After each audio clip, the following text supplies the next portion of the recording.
కర్ణాటక, తమిళనాడు రాష్ట్రాల మధ్య మరోసారి మేకదాతు ప్రాజెక్ట్ వివాదాస్పదమైంది. ఈ మేకదాతు ప్రాజెక్ట్ మళ్ళీ ఎందుకు వార్తల్లోకి వచ్చింది? తాజా వివాదం ఏంటి? అసలు కర్ణాటక వాదన ఏంటి? తమిళనాడు వాదన ఏంటి? మనం అర్థం చేసుకుందాం. సో మేకదాతు ప్రాజెక్టు కావేరీ నదీ జలాల వివాదంలో ఒక వివాదం. కావేరీ నది పైన బెంగళూరుకు 100 కిలోమీటర్ల దూరంలో అర్కావతి కావేరీలో కలిసేటువంటి సంగమం స్థలంలో ఈ ప్రాజెక్టు నిర్మాణానికి కర్ణాటక ప్రభుత్వం ప్రయత్నిస్తోంది. ఇది తమిళనాడు సరిహద్దుకు సమీపంలో ఉంటుంది. అంటే ఈ ప్రాజెక్టు తర్వాత ఇక కావేరీ నది పైన కర్ణాటకలో ఏ నిర్మాణము ఉండదు. కావేరీ నదీ జిల్లాలు తమిళనాడులోకి ప్రవేశిస్తాయి. చాలా అందమైన ప్రాంతం. ఈ ప్రాజెక్టు వల్ల వాస్తవానికి అటవీ ప్రాంతము, వైల్డ్ లైఫ్ ఉన్న ప్రాంతం కూడా సబ్బర్జ్ అవుతుంది. ఈ ప్రాజెక్టు బెంగళూరు ప్రాంత ప్రజల తాగునీటి అవసరాల కొరకు ఈ ప్రాజెక్ట్ చేపడుతున్నామన్నది కర్ణాటక వాదన. ఈ ప్రాజెక్టు నిర్మాణం వల్ల తమిళనాడు రాష్ట్రానికి కావేరీ నదిలో వచ్చేటువంటి వాటా తగ్గిపోతుంది అనేది తమిళనాడు వాదన. ఇప్పుడు తాజాగా మళ్ళీ ఇది ఎందుకు వివాదమైంది? ఇటీవల అంటే జూలై 27 రోజు కేంద్ర జలశక్తి మంత్రి పార్లమెంటుకు సమాధానం ఇచ్చారు. ఈ సమాధానంలో ఏమన్నారంటే, కర్ణాటక కావేరీ నది పైన ఏదైనా కొత్తగా నిర్మాణం చేపట్టాలి అంటే దిగువ రాష్ట్ర అనుమతి తీసుకోవాల్సిన అవసరము లేదు. కావేరీ నదీ జలాల డిస్ప్యూట్ పైన సుప్రీంకోర్టు ఇచ్చిన తీర్పు ఆ రకంగా దిగువ రాష్ట్ర అనుమతిని నిర్దేశించదు, కంపల్షన్ అని చెప్పదు అని కేంద్ర జలశక్తి శాఖ మంత్రి పార్లమెంట్లో సమాధానం ఇచ్చారు. ఇది సహజంగానే కర్ణాటకకు రుచిస్తుంది, తమిళనాడుకు రుచించదు. తమిళనాడు రాష్ట్ర ముఖ్యమంత్రి విజయ్ కేంద్రం ఇచ్చిన ఈ సమాధానాన్ని ఉపసంహరించుకోవాలి అంటూ ప్రధానమంత్రి జోక్యాన్ని కోరుతూ లేఖ రాశారు. తమిళనాడు వాదన ఏంటంటే, established principles of interstate river sharing, అంతరాష్ట్ర నదీ జలాల పంపిణీలో ఉన్న సాధారణ సూత్రాల ప్రకారము ఎగువ రాష్ట్రంలో ఏదైనా నిర్మాణం చేపట్టాలి అంటే దిగువ రాష్ట్రాన్ని సంప్రదించాల్సిందే. అంటే లోయర్ రైపేరియన్ స్టేట్ను అప్పర్ రైపేరియన్ స్టేట్ సంప్రదించాలి. లేకపోతే ఎగువ రాష్ట్రం ఎక్కువ నీటిని ఆపేసుకుంటే దిగువ రాష్ట్రం షేర్ నష్టపోతాము కదా అంటూ సుప్రీంకోర్టు ఆలమట్టి కేసులో ఇచ్చినటువంటి తీర్పును, అలాగే కావేరీ రివర్ వాటర్ అవార్డును కోట్ చేస్తూ తమిళనాడు వాదన. కర్ణాటక అనేది ఏంటంటే, ఇది మాకు కేటాయించిన నీటినే మేము వాడుతున్నాము, దీంట్లో అదనంగా ఇరిగేషన్ ఫెసిలిటీ లేదు, ఇది బ్యాలెన్సింగ్ రిజర్వాయర్ మాత్రమే.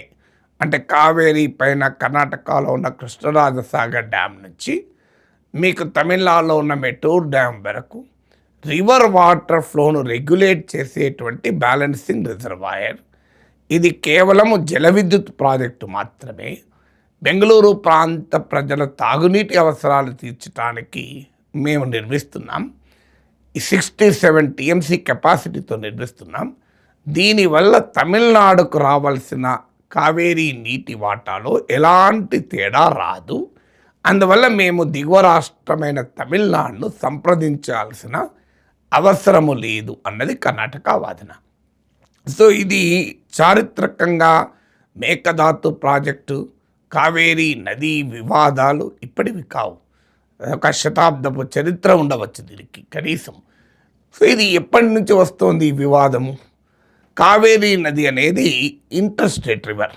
అంటే కర్ణాటకలో స్టార్ట్ అయి తమిళనాడు, కేరళ, పుదుచ్చేరి రాష్ట్రాల్లో కూడా ప్రవహిస్తుంది.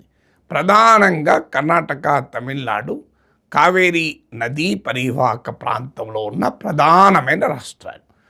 ఇప్పుడు కావేరీ నదీ పరివాహక ప్రాంతంలో ఉన్న వ్యవసాయ సాగు విస్తీర్ణం చాలా ఎక్కువ ఉండడం వల్ల Kaveri is a deficit river. అంటే నదిలో ఉన్నటువంటి నీరు తక్కువ, వినియోగం ఎక్కువ. తమిళనాడు వాదన ఏంటంటే ఆల్రెడీ డెఫిసిట్ రివర్ కనుక దీనిపైన మరో ప్రాజెక్ట్ కట్టాల్సిన అవసరం ఏంటి?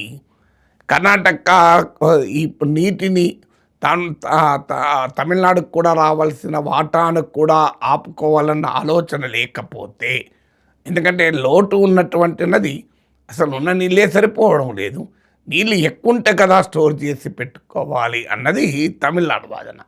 కర్ణాటక వాదన ఏంటంటే పెరిగిన నగరీకరణ, పట్టణీకరణ వల్ల బెంగళూరు ప్రాంతము తాగునీటి అవసరాల కొరకు మేము నీటిని ఇక్కడ నిల్వ చేసుకోవాలి, అది మాకు సుప్రీంకోర్టు ట్రిబ్యునల్ కేటాయించిన నీటి వాటానే మేము వాడుకుంటామన్నది కర్ణాటక వాదన. సో ఇది స్థూలంగా మేకదాతు ప్రాజెక్టు పైన కాంట్రవర్సీ. ఇక కావేరీ డిస్ప్యూట్ వివాదం చరిత్ర ఏంటి? మేకదాతు వివాద చరిత్రను కావేరీ నదీ జలాల వివాదం చరిత్రలో భాగంగా చూడాలి కనుక ఆ హిస్టరీలోకి కూడా వెళ్దాం. కర్ణాటక, తమిళనాడుల మధ్య కావేరీ నదీ జలాల పంపిణీ ఒప్పందాలకు మోర్ దెన్ 100 years హిస్టరీ ఉంది. ఫస్ట్ టైం 1924లో అప్పటి మద్రాస్ ప్రెసిడెన్సీకి మైసూర్ ప్రిన్స్లీ స్టేట్ల మధ్య కావేరీ నదీ జలాల పంపిణీ పైన ఒక అండర్స్టాండింగ్ కుదిరింది. ఈ 1924 ఒప్పందమే కర్ణాటకలో కృష్ణరాజసాగర్ డ్యామ్, తమిళనాడులో మెటూర్ డ్యామ్ల నిర్మాణానికి ఒక అవకాశాన్ని ఇచ్చింది. సో 50 ఏళ్ళ తర్వాత 1974లో ఈ కావేరీ నదీ జలాల ఒప్పందం గడువు ముగిశాక కర్ణాటక వాదించింది ఏంటంటే ఈ ఒప్పందం వల్ల కర్ణాటక తన కావేరీ నదీ జలాల్లో తన న్యాయమైన వాటా ఉపయోగించుకోలేకపోతోంది. చారిత్రకంగా కర్ణాటకలో ఇరిగేషన్ డెవలప్ కాకముందు తమిళనాడులో కావేరీ డెల్టాలో ఎక్కువ నీళ్ళు వాడారు, కానీ ఇప్పుడు మా కర్ణాటక అవసరాలు కూడా ఉన్నాయి కనుక మాకు ఈ డ్యామ్ పై ఈ ఒప్పందంతో ఇక మాకు పని లేదు, ఈ ఒప్పందం 50 ఏళ్ళ గడువు అయిపోయింది కదా అని కర్ణాటక వాదించింది. సో కర్ణాటక ఎగువ రాష్ట్రం కనుక కర్ణాటక కావేరీ నది పైన ఎక్కువ ప్రాజెక్టులు కట్టి ఎక్కువ నీరు వాడితే తాము దిగువ రాష్ట్రం కనుక తమకు నష్టం వస్తుంది కదా అని తమిళనాడు కావేరీ నదీ జలాల వివాదాన్ని పరిష్కరించమంటూ కేంద్రం దగ్గరికి వెళ్ళింది. కేంద్రాన్ని రివర్ వాటర్ ట్రిబ్యునల్ ఏర్పాటు చేయమని తమిళనాడు కోరింది. ఎందుకంటే పార్లమెంట్లో inter state river water dispute చట్టం ఉంది. ఆ చట్టం ప్రకారం అంతర్రాష్ట్ర నదీ జలాలు ఇంటర్ స్టేట్ రివర్ వాటర్స్ పైన డిస్ప్యూట్స్ ఉంటే ట్రిబ్యునల్ను నియమిస్తారు. సో ఆ రకంగా 1990లో కావేరీ వాటర్ డిస్ప్యూట్ ట్రిబ్యునల్ ఏర్పాటైంది. ఈ ట్రిబ్యునల్ 17 years వరకు విచారణ జరిపి అన్ని రాష్ట్రాల వాదనలు విని 2007లో తన ఫైనల్ అవార్డు ఇచ్చింది. అంతకుముందు ఇంటర్వ్యూ అవార్డు ఇచ్చింది. ఆ అవార్డుపై కూడా కర్ణాటక, తమిళనాడులో పంచాయతీ ఉండే. ఫైనల్గా 2007లో అవార్డు ఇచ్చింది. సో ఈ 2007లో వచ్చినటువంటి కావేరీ అవార్డు ప్రకారము కావేరీ నదిలో 740 TMC ఆఫ్ వాటర్ ఉంది అని అంచనా వేశారు.